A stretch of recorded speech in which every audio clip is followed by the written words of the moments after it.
شروع کیا ہے۔ بجلی بل نہیں ہے، بجلی بم ہے، کرنٹ ہے جس نے ہر انسان کو متاثر کیا۔ آج پورا پاکستان سراپا احتجاج ہے۔ پہلے تو میں بات کرنا چاہتا ہوں کہ ہمارے پڑوس میں بنگلہ دیش ہے، وہاں 18 روپیہ فی یونٹ ہے۔ ہمارے پڑوس میں انڈیا ہے، وہاں 14 روپیہ فی یونٹ ہے، اور ہم پاکستانی ہیں جہاں اس وقت ہمیں 56 روپیہ فی یونٹ حکومت بجلی دے رہی ہے۔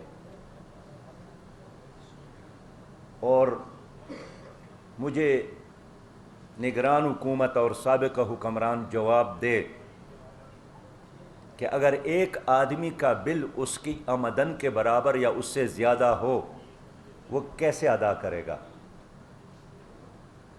اور ایک رکشے والا، ایک ٹیکسی والا، ایک ریڑھی والا، ایک عام دکاندار، ایک چوکیدار، ایک ڈرائیور، 25 اور 30 ہزار تنخواہ لینے والا، اس کا بل جب 40 اور 50 ہزار آیا ہے، وہ تو پاگل بن گیا ہے۔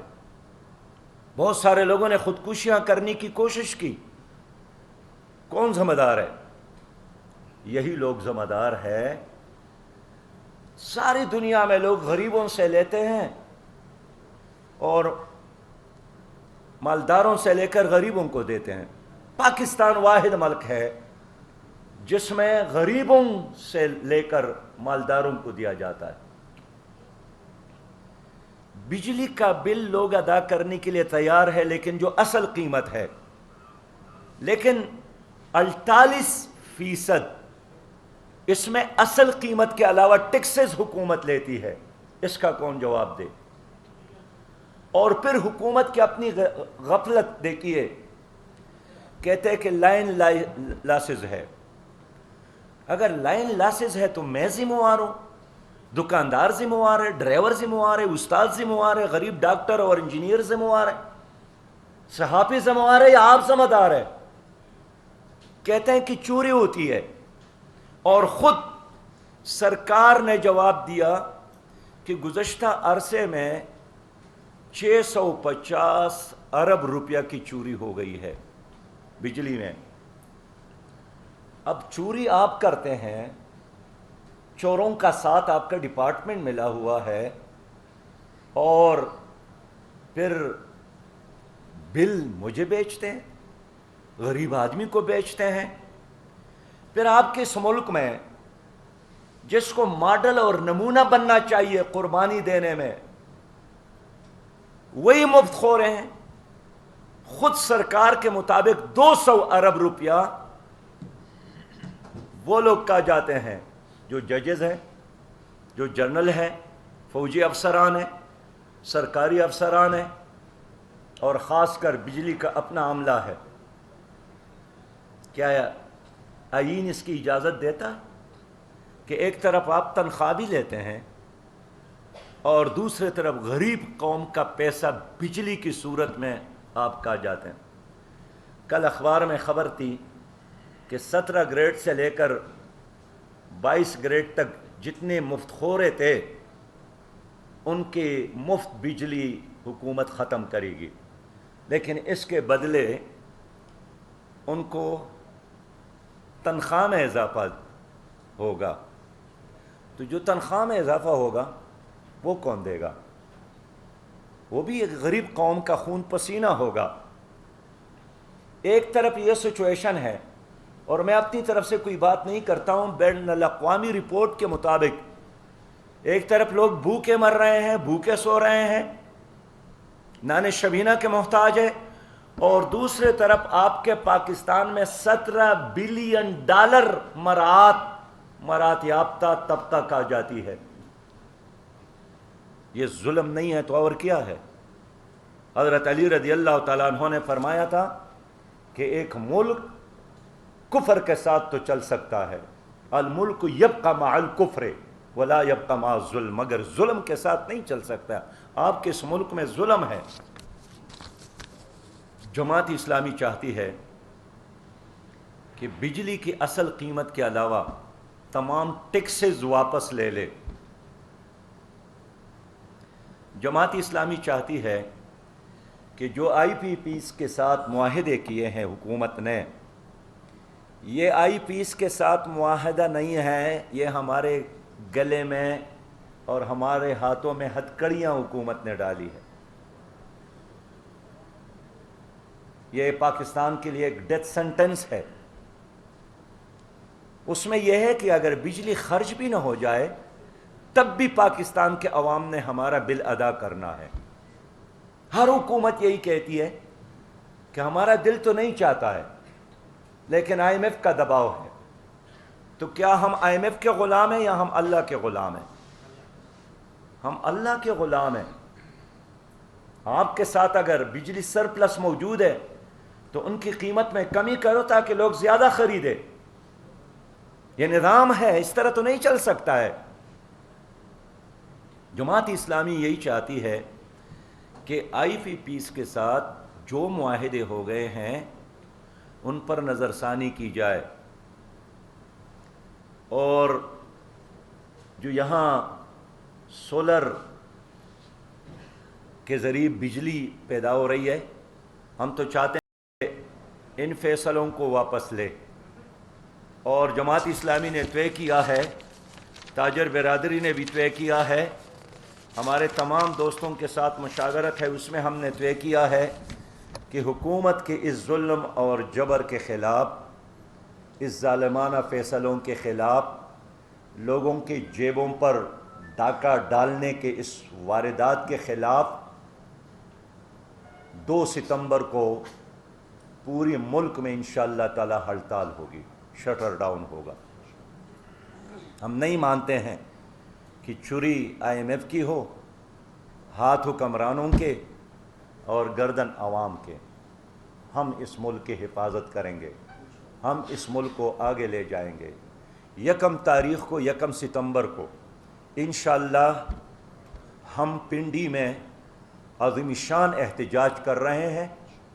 عظیم شان جلسہ ہوگا، احتجاجی جلسہ ہوگا، مہنگائی کے خلاف، بجلی کی قیمتوں میں اضافے کے خلاف، اس ملک میں نوجوانوں کے ساتھ جو ظلم ہو رہا ہے اس کے خلاف، بے روزگاری کے خلاف۔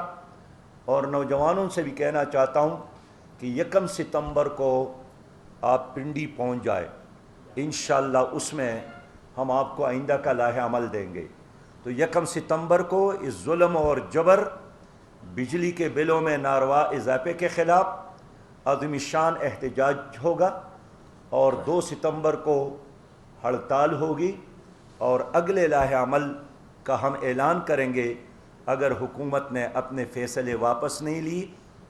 جو پیسہ انہوں نے عوام کے جیبوں سے لوٹا ہے وہ واپس نہیں کیا اور قیمتوں میں کمی نہیں لائی، تو ہماری یہ تحریک انشاءاللہ تعالی جاری رہے گی۔ نہ ہم ڈرنے والے ہیں، نہ دبنے والے ہیں، نہ جھکنے والے ہیں، نہ پیچھے ہٹنے والے ہیں۔ سابقہ حکمرانوں نے، سابقہ حکومتوں نے عوام کے لیے جو بارودی سرنگ بچھائے تھے، آج وہ ہم اپنے آنکھوں سے دیکھ رہے ہیں کہ پوری قوم اس بارود میں جل رہی ہے، لیکن بچانے والا اللہ تعالیٰ کی ذات ہے، اور محنت کرنے والا، اس نظام سے لڑنے والا ہمارا یوتھ ہمارے ساتھ موجود ہے۔ اس سے جوانوں سے اپیل کرتا ہوں کہ 1 ستمبر کو راولپنڈی لیاقت باغ شام 6 بجے پہنچے، پاکستان کے جھنڈوں کے ساتھ نکلو، پاکستان کے خاطر، غریبوں کے خاطر، مظلوموں کے خاطر، مزدوروں کے خاطر، مجبوروں کے خاطر، اپنی ماں اور بہنوں اور بیٹیوں کے خاطر، اور ایک روشن مستقبل کے خاطر نوجوانوں باہر نکلو۔ راز صاحب، یہ جو بل آئے ہیں جس کے اوپر آپ احتجاج کرنے جا رہے ہیں، یہ تو جولائی کے بل ہیں جو ہم نے اگست میں ادا کرنے ہیں۔ حکومت 12 اگست کو گئی تھی اور ابھی تو اگست کے بھی آنے ہیں۔ کل جو احتجاج ہوا جماعت اسلامی نے اور باقی جو اس میں نون لیگ بھی تھی، پی ڈی ایم کی جماعتیں بھی اس کے اندر شریک تھی۔ اس کے اوپر آپ کیا کہیں گے؟ ایسے تو کوفہ والوں نے بھی کیا تھا، تو حسین کو قتل کر کے بعد میں ماتم شروع کر دیا تھا، اور کل سے جو آپ نے دیکھا کہ جو آپ لوگوں نے تیار کیا، گرفتاریاں ہو رہی ہیں، ایک اگر پی ٹی آئی کا کوئی جھنڈا لے کے جائے اس کو گرفتار کر لیتے ہیں، پاکستان کی گرفتاریاں ہو رہی ہیں، اور آپ کو براہ اختیار کرنے جا رہے ہیں، اس وقت کیا صورتحال ہوگی؟ دیکھیں، ایک تو ہم گرفتاریوں سے ڈرنے والے لوگ نہیں ہیں، اور جیل کے دروازے کھل جاتے تو کھلنے دو. عوام کے خاطر ہمارا کوئی ذاتی ایجنڈا نہیں ہے، ہمارا کوئی نیب میں کیس نہیں ہے، ہمارا کوئی پراپرٹی کا مسئلہ نہیں ہے. ہم پاکستان اور 100% پاکستان کے عوام کے خاطر میدان میں کھڑے ہیں. انشاءاللہ تعالی 1 ستمبر کو جو احتجاج ہوگا آپ دیکھیں گے، پاکستان کے نوجوانوں کا سب سے بڑا اور عظیم اکٹھ ہوگا عوام کے خاطر. دوسری بات میں آپ سے کہنا چاہتا ہوں کہ جو ابھی میں دیکھ رہا تھا کہ پیپلز پارٹی نے بھی بجلی کی قیمتوں میں اضافے کے خلاف احتجاج کا اعلان کیا، اور پی ڈی ایم نے بھی بجلی کی قیمتوں میں اضافے کے خلاف احتجاج کا اعلان کیا. ماشاءاللہ پوری قوم حیران پریشان ہے کہ یہ فیصلے کس نے کی؟ یہ تو آپ ہی نے کیے. کیا جناب شہباز شریف صاحب کا وہ فقرہ لوگوں کو یاد نہیں ہے کہ میں نے آئی ایم ایف کے فیصلوں کو من و عن اوبے کرنا ہے؟ کیا لوگوں کو وہ دن یاد نہیں ہے کہ پیپل پارٹی نے یہ سارے معاہدے کیے؟ 14 اگست کو یہ حکومت رخصت ہو گئی، پی ڈی ایم کی حکومت اور پیپل پارٹی کی حکومت، اور 15 اگست کو پٹرول کی فی لیٹر قیمت میں 20 روپے اضافہ ہوا. یہ پرانا پائل ہے جو پڑا ہے، تدریج کے ساتھ وہ ہتھکڑیاں قوم کے ہاتھوں میں ڈالنا چاہتی ہے. اس لیے میں ان لوگوں سے کہنا چاہتا ہوں، پی ڈی ایم والوں سے بھی، پی ٹی آئی والوں سے بھی، پیپلز پارٹی والوں سے بھی، کہ آپ لوگوں نے جو معاہدے کیے ہیں پہلے تو عوام سے معافی مانگ لے کہ آپ لوگوں نے ظلم کیا ہے، آپ لوگوں نے ملک کو آئی ایم ایف کا غلام بنایا ہے.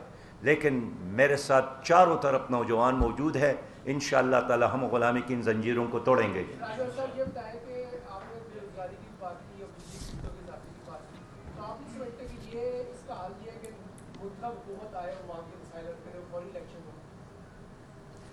یس، ہم یہی چاہتے ہیں کہ 90 دن کے اندر الیکشن ہو.